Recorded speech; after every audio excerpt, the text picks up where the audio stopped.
Siyempre, ang tatak na Audi. Audi? Basta. Nauna pa magkaroon ng sasakyan ng aming pamangkin kaysa sa amin. Pagdating namin doon ay sumasayaw na ang nanay ng may birthday celebrant. At yan ang aming own version ng Antoinette. Huy! Hi guys! For today's video ay samahan nyo kami mag-unbox ng aking asawa ng aming regalo para sa aming pamangkin. Actually, mga ilang araw na to sa aming bahay. Ngayon lang naisipan ng asawa kong buksan at i-assemble kung kailan birthday na ng aming pamangkin. Ang aming binili ay isang toy car. Nakakatuwa kasi may free pa siyang sticker. Actually, medyo nahirapan ng aking asawa i-assemble to. Pero dahil nga mahal na mahal namin ang aming pamangkin, ay inassemble niya ito. Sumunod lamang siya sa instruction. So may instruction naman niya na inyong susundin para hindi kayo mahirapan. Ididikit niyo lamang ang mga wire para nang sa ganon ito ay gumana. Nakakatuwa sa sasakyan na to kasi pwede siyang i-drive mismo ng bata at meron din siyang remote control. Tita Laika.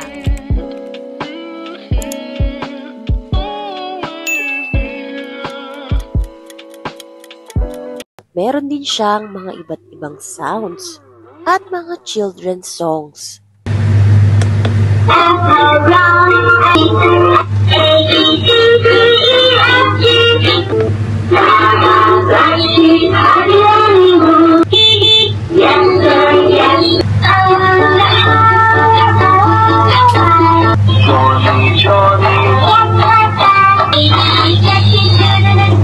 Meron din kaming biniling damit niya na meron ding sombrero. O diba may pa-abs at bicep. Tapos ang nakakatuwa dito sa upuan na to ay meron siyang seatbelt. Kaya kung balak nyo din bilihan ang inyong mga anak o chikiting pamangkin, madali lamang ito at sumunod kayo sa instruction. Ito namang side mirror ay lulusot nyo lamang yan at hahayaan nyo siyang mag-click. Siyempre, ilalagay natin ang ating windshield. At ito namang gulong ay palpak kami dyan dahil idinikit na muna namin yung bilog na nasa gitna. Imbes na ikakabit muna namin ito. Kaya naman nung naisipan ng aking asawa na dapat ilagay muna ang gulong bago yung bilog sa gitna ay ito siya magtatanggal sa isa. So pagkakabit ay inalis ulit namin. Siyempre hindi kami sumunod sa instructions eh. Ayan, hindi na namin tinignan kaya ito. Tatanggalin natin isa-isa. Una muna nating ilalagay yung gulong, tapos ilalagay natin yung lock. Pinakalas na yung bilog. Nauna naming nilagay. Ay, asawa ko nga pala. Taga-video nga lang pala ako. Siyempre, pagkatapos gawin ng asawa ko, ay hindi namin mapapalampas na itry. Medyo natakot pa nga yung mga aso ko noong time na yan. So, medyo magaspang siya sa tiles, pero mas maganda siyang gamitin kapag sa mga rough road or kaya sa mismong kalsada na. At pagkatapos naming itry, ay siya naman naming nilagay yung mga stickers na pinakustomize ng aking asawa. Nagpalagay siya ng name at ng birthday ng aming pamangkin. Yan namang mga sticker na nakalagay na mismo sa may sasakyan ay hindi naman namin ito binaliwala. Kinabit pa rin namin ito. Nangihinayang kasi yung asawa ko, kaya naman nilagay niya ito sa magkabilang gilid. Siyempre, ang tatak na Audi. Audi? Basta.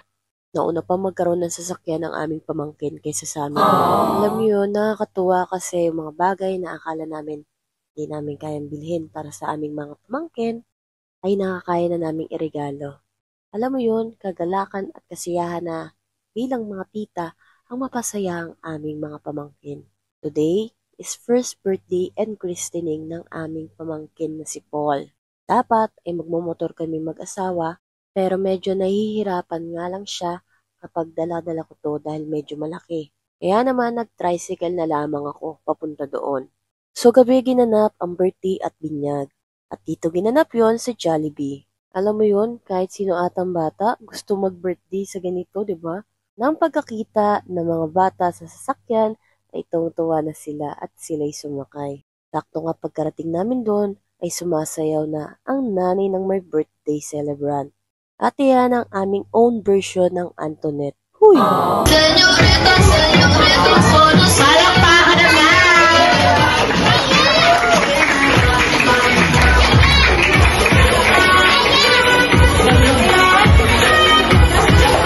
Siyempre, hindi rin magpapahuli ang tatay kasama ang kanyang mga backup dancer.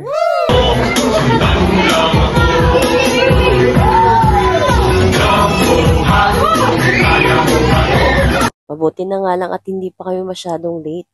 Naabutan pa namin ang mga ibang palaro ng mga bata. Kagaya nitong Bring Me. Na game naman ng mga pamangking ko at ng mga chikiting na kumuha ng mga bagay na pinapakuha nila.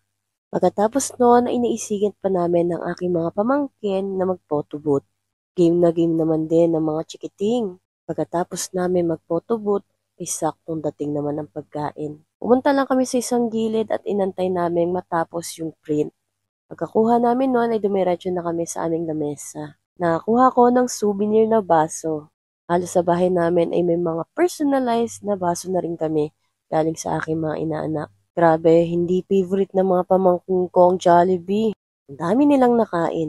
At ito na ang pinakahinihintay ng mga bata. Ang pagdating ng ating bisita. Walang iba kundi si Jollibee. Grabe, hindi napigilan ng mga bata na salubungin si Jollibee. Sayang nga ay nung pagdating niyan ay tulog na ang ating celebrant. May takot sa Diyos. Pero ang last wish ni Jollibee para kay Didi Paul, pinupuno ko ay lumaking bata katulad ng ating best friend na si Jollibee Maging. Bibo Masa dahil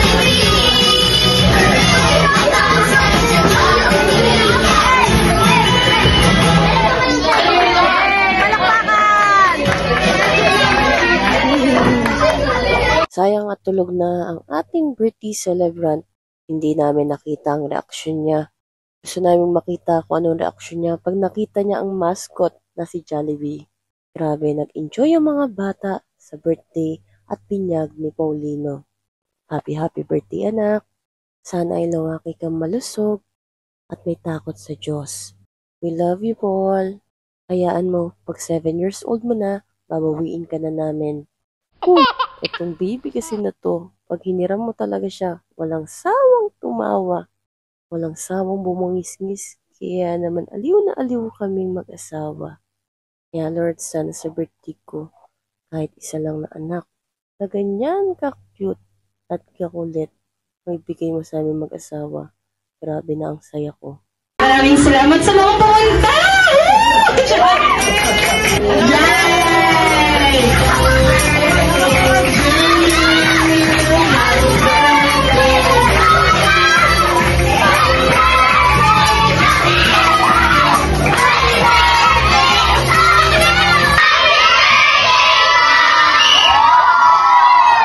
Pagkatapos ng birthday ay selfie with Jollibee. Dahil tulog na ang ating celebrant, ay si Ate Thea na at ang kanyang mga pinsan ang nag-unbox ng mga regalo ng ating birthday boy. Nakakatuwa nga kasi ang daming nagregalo sa ating baby boss. Alam niyo, maganda rin talaga mag-birthday sa Jollibee. Bukod sa wala ka nang iisiping venue, meron ka na kagad mascot, may food, at hindi ka na mag-iisip ng ligpitin. Bye guys! Thanks for watching. Share. Don't forget to like, comment, and subscribe. See you next vlog.